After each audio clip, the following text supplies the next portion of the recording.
Hello everyone, happy Friday, finally. Today I want to give you an update in relation to how do you comply with the General Data Protection Regulation when you are a UK business, now that we've gone over the transition date, which was on the 1st of January 2021, which therefore triggered the Brexit.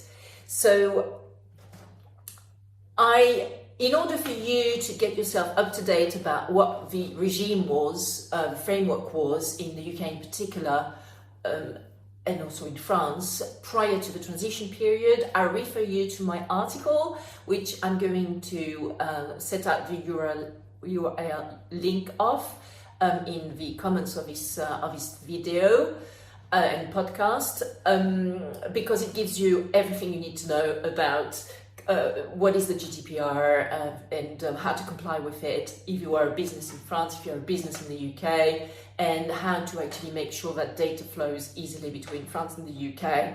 This is prior to the 1st of January 2021, prior to Brexit. Okay, so I assume in this video that you actually know the basics about the GDPR, the EU GDPR.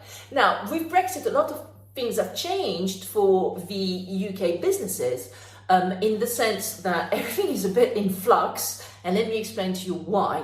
Well, when you are doing, so first and foremost, UK businesses now no longer have to comply with EU legislation, EU regulations and EU directives, and in particular with the EU GDPR, because UK businesses are within the UK and it is no longer an EU member state. Having said that though, prior to the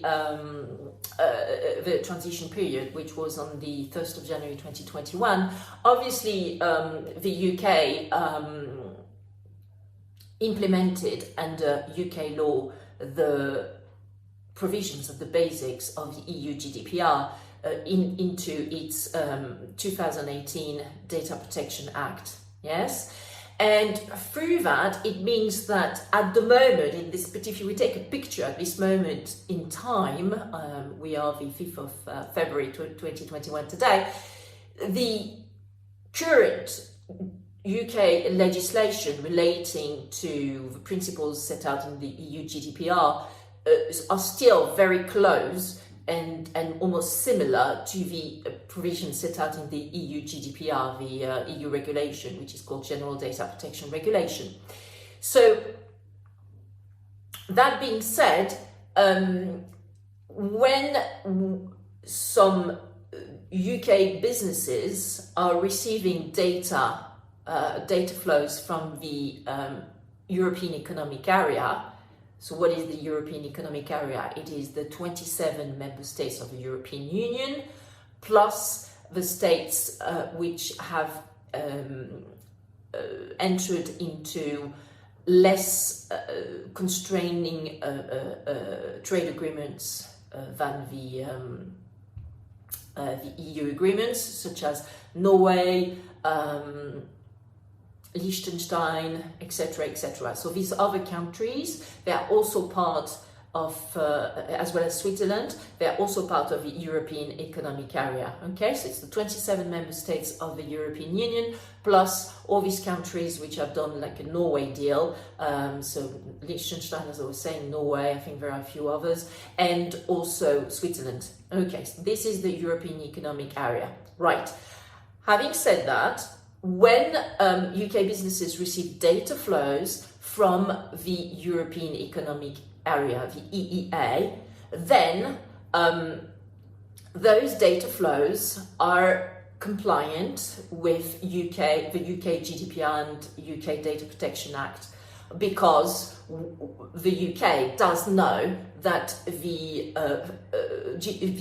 data protection framework which applies in the EEA is adequate, is in adequacy with the requirements and standards set out in the UK in relation to data protection of UK customers, etc.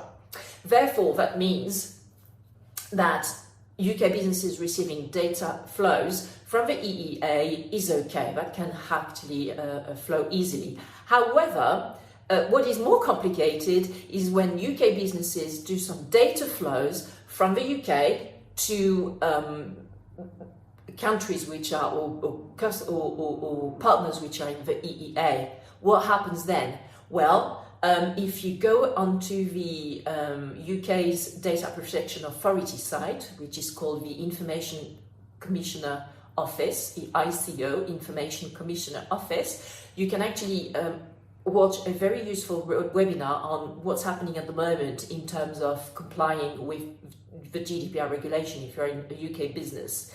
And on that webinar, the the speakers explain that at the moment, apparently the European Commission is going through a process of reviewing the adequacy of the UK GDPR and the UK Data Protection Act, so the UK legal framework relating to the protection of data, and checking that whether there is an adequacy of this UK framework with the EU GDPR. So this is ongoing, okay?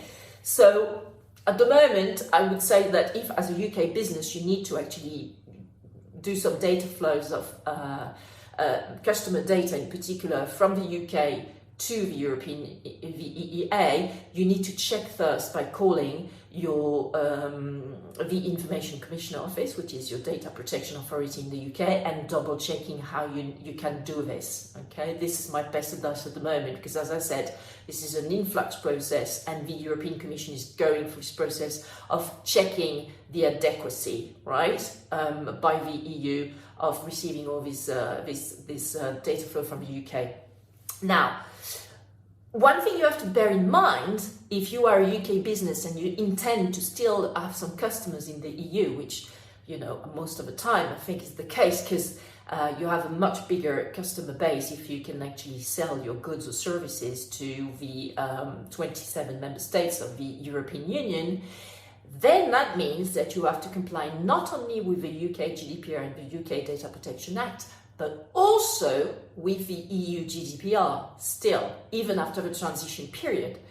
Why? Well, because if you are not using the customer data, in particular of your EU customers, in a way which is compliant with the EU GDPR, you will be fined by the appropriate data protection authority, the lead supervisory authority in that particular EU member state, where the offence has been occurring. So really, my piece of advice on this is that you do need to actually have an audit done of your UK business to ensure that you're still in compliance with the EU GDPR should you decide to sell your wares, your goods and your services to EU customers after the 1st of January 2021.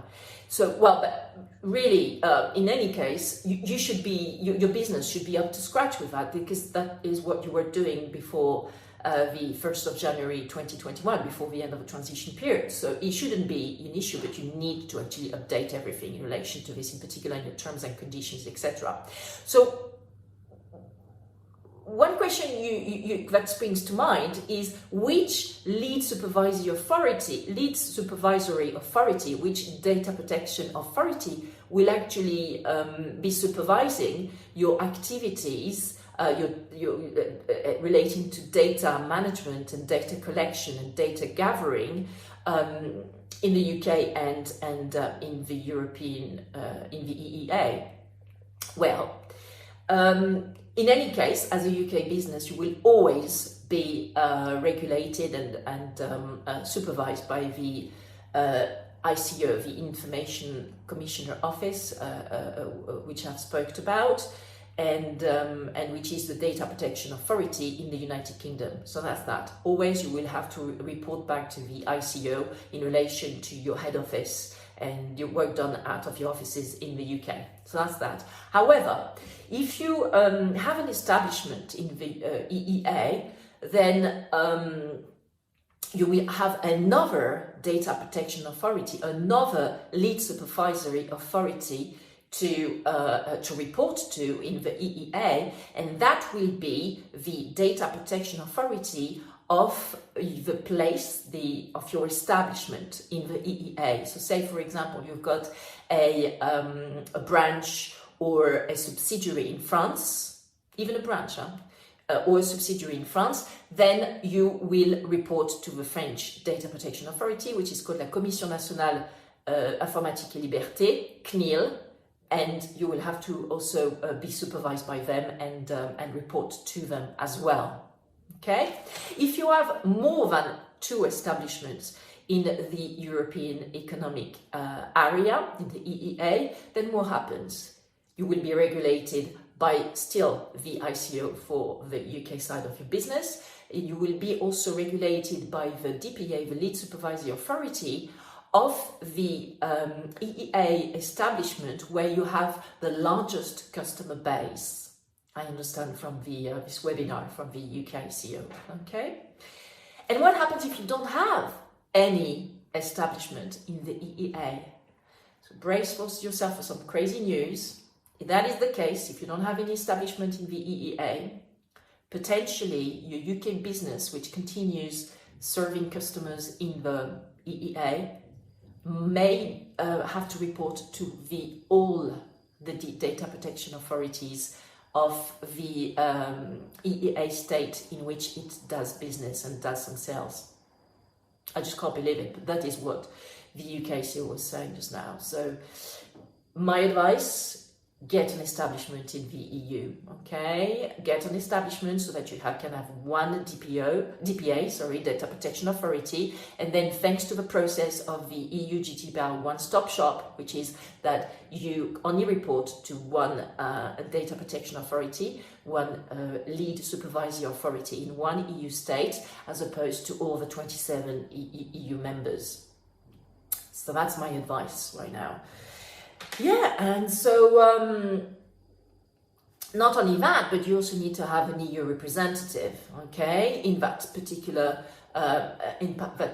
country where you have your establishment. And as I said again, it's best to have an establishment in the EEA at that rate.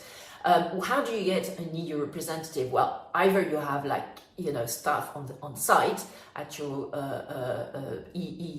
European branch or subsidiary, or you can also sign a contract, enter into a services agreement with an entity which provides this type of representation, EU representation as a data protection officer in the EU for you. And actually our law firm Crefovi does provide such services of being the EU representative for UK businesses as they DPO in that particular EEA member state. So don't hesitate to reach out to us if you want to put that in place, which is really the moment. So yeah, there's a lot of work to do right now to update your terms and conditions on your website, on your contracts with your clients based in the EU and also in the UK, in order to, and also an audit really as to what who you need to report to in the EU, in the EEA, if you keep on doing business there with your customers, which I think really is the best, because of course the customer base in the EEA is way larger than if you only do trade within the UK. Best of luck, guys. We are here if you need us, and bye for now.